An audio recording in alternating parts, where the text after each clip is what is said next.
जय श्री राम सेवा आश्रम में श्री राम कथा का अगला कड़ी आज सबके बीच में। जो हमारे चैनल को सब्सक्राइब नहीं किए हैं वो कृपया चैनल को सब्सक्राइब करें और भी रोचक और ज्ञान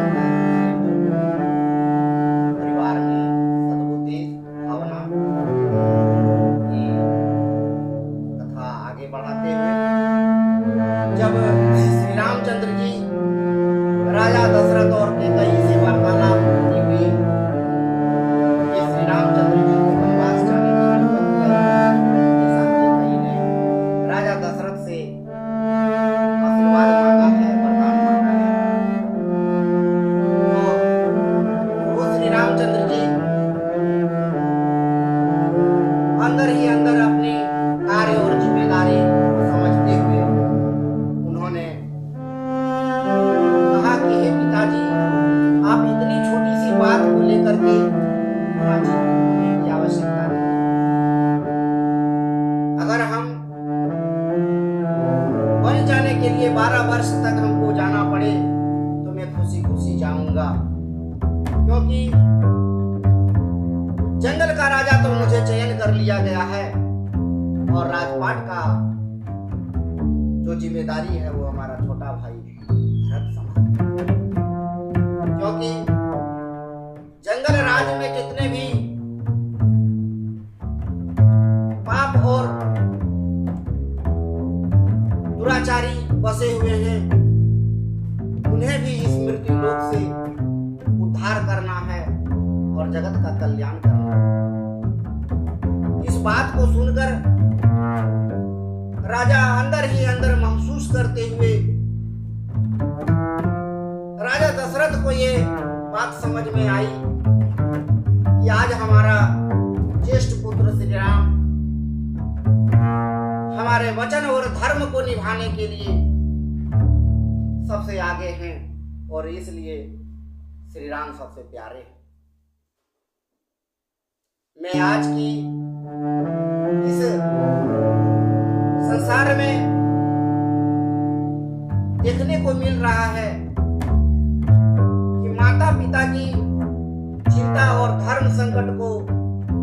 समझने वाला जो पुत्र है वो बहुत कम मिलते हैं।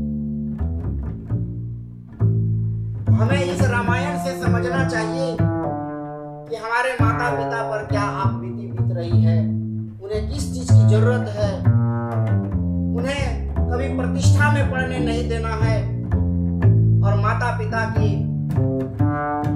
बात, इज्जत, प्रतिष्ठा रखना हम लोग जैसे पुत्रों का कर्तव्य है।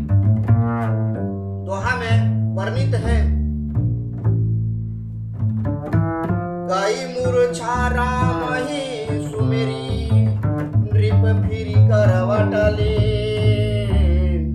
सजीव राम आगमन कही, विनय समय समलिन। जैसे ही रामचंद्र जी की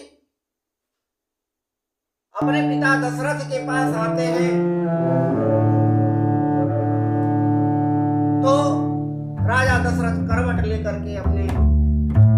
भावना को प्रकट करते हैं, क्योंकि पिता का भी कर्तव्य है कि हम अपने पुत्र को कष्ट होते हुए नहीं देख पाए। आज के संसार में जितने भी पिता और पुत्र का जो प्रेम है इसको थोड़ा समझने की जरूरत है। राजा दशरथ पुत्र से कहते हैं, श्री राम से कहते हैं और मन में विचार करते हैं कि हमारे कलेजा जैसा टुकड़ा 14 वर्ष तक वनवास में कैसे बिताएगा। वो अपने धर्म पर खड़े हैं कि हम अपने पुत्र को कैसे कहें कि तुम वनवास जाओ। और इधर राजा राम बनने वाले थे, लेकिन अपने पिता के वचन को मानने के लिए, धर्म की रक्षा करने के लिए वो बन जाने के लिए तैयार है। अभी के समय में जब हमारे पास पड़ोस में या कहीं देखते होंगे कि कोई अगर पिता और माता अपने पुत्र को 12 वर्ष का अभी भी वनवास हो रहा है, समझने का थोड़ा फेर है। आज के समय में भी हमारे पुत्र, हमारे जो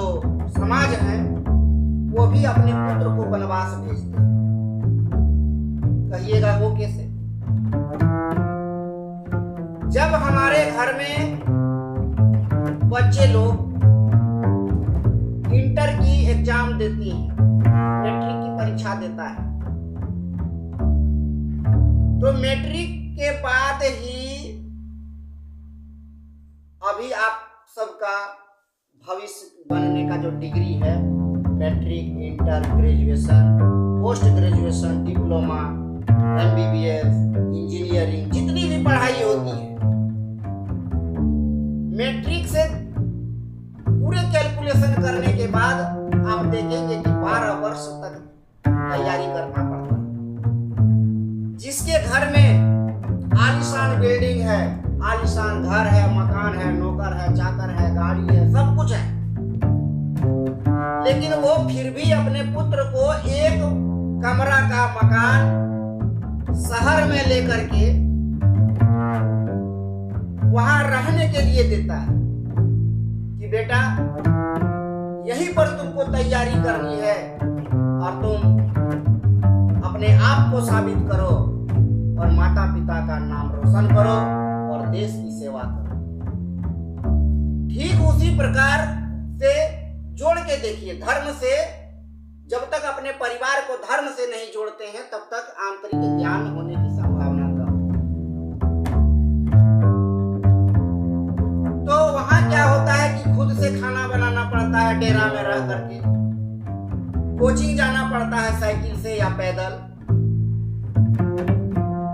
फिर वहां दुख तकलीफ, अब खुद से कपड़ा साफ करना है, खुद से बाजार जाना है, खुद से खाना बनाना है, खुद से खाना है,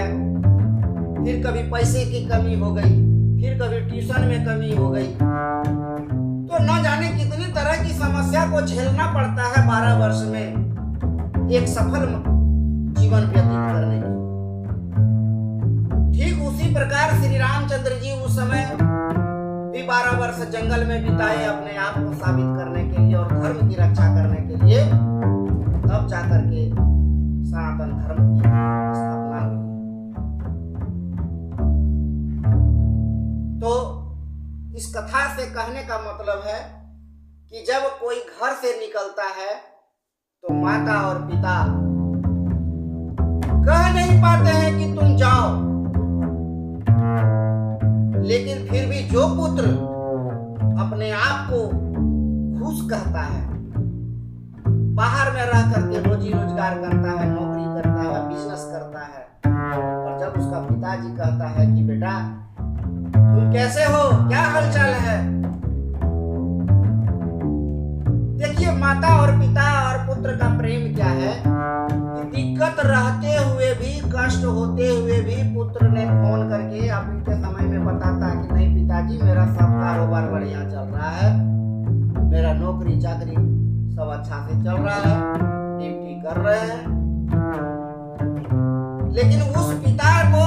सब पता है कि ये अगर नौकरी कर रहा है, खुद से खाना बना रहा है, खुद से रह रहा है, बाहर में अपने परिवार फैमिली को लेकर के बच्चे के साथ रह रहा है, तो कितना कष्ट होता होगा, क्योंकि जो काम आज पुत्र कर रहा है ठीक वही काम उसका पिताजी करके बैठा है, उसको तो सब पता है। लेकिन फिर भी इस धर्म से जोड़ करके देखिए,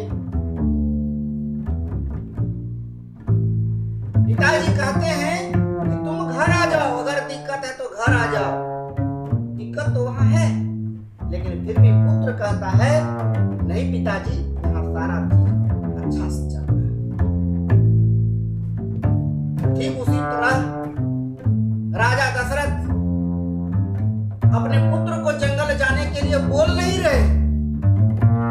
कि तुम जंगल जाओ, लेकिन जब राम जी तैयार हो जाते हैं तो उनके मन में जो हृदय में खुशी होती है कि आज हमारे ज्येष्ठ पुत्र श्री राम ने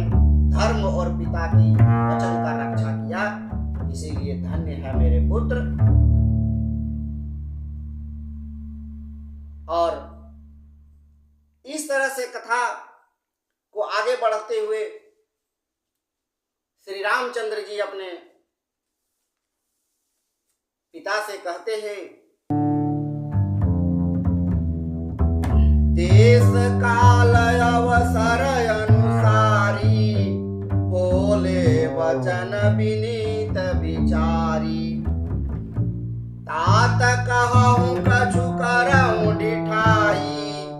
अनुचित क्षम बजानी लरिकाई। हे पिताजी, मैं एक बात कहना चाहता हूँ, अगर गलती हो तो मुझे छोटा बालक समझकर क्षमा करें। देश काल और अवसर के अनुकूल विचार कर विनीत वचन बोलते हैं कि हे पिता, मैं कुछ कहता हूँ या ढिठाई करता हूँ, मुझे बालक समझकर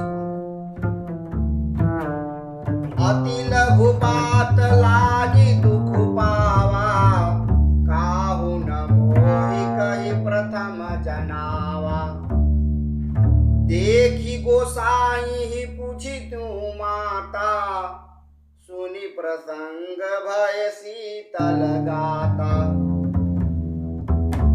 श्री रामचंद्र जी कहते हैं, इस अत्यंत तुच्छ बात के लिए आपने इतना दुख पाया, मुझे किसी ने पहले अगर कह देता तो मैं रोग बन जाने के लिए तैयार हूं। इसमें इतना परेशान होने की क्या बात है? कहने का मतलब है, जब घर में परिवार में कलह हो, किसी तरह की आपदा विपद किसी तरह का हो, तो पुत्र का यह कर्तव्य बनता है कि पिता के मार्ग में जो कठिनाई है उसको निपटारा करने के लिए खुद का कष्ट उठाने के लिए तैयार होना चाहिए। आज के नौजवानों से ये विनती है कि अगर पिताजी, अगर आपके घर में दुख है, तकलीफ है, तो पिताजी को बोलना चाहिए कि पिताजी आप घर में रहिए, हम जा रहे हैं काम करने के लिए, हम जा रहे हैं रोजगार करने के लिए। क्योंकि किसी का पुत्र, किसी का पिताजी ये नहीं कहता है कि तुमको अब कमाना पड़ेगा, तुमको अब बाहर जाना पड़ेगा। आज के जमाने में जंगल अब थोड़ा मिलेगा। जंगल और वनवास 12 वर्ष का यही है कि घर से दूर जाकर के ऐसे काम करो, ऐसे काम करो कि जब आओ तो तुम्हारा गांव, घर, टोला, मोहल्ला में तुम्हारा चर्चा हो जाए कि देखो वो इतना दिन तक बाहर में रहा और आज इतना बड़ा काम कर लिया, माँ बाप का नाम रोशन कर लिया। तो श्री राम कथा में धर्म के साथ साथ अपने परिवार को भी जोड़ने का प्रयास करें और अपने आप को प्रस्तुत करें। धर्म करने से लिए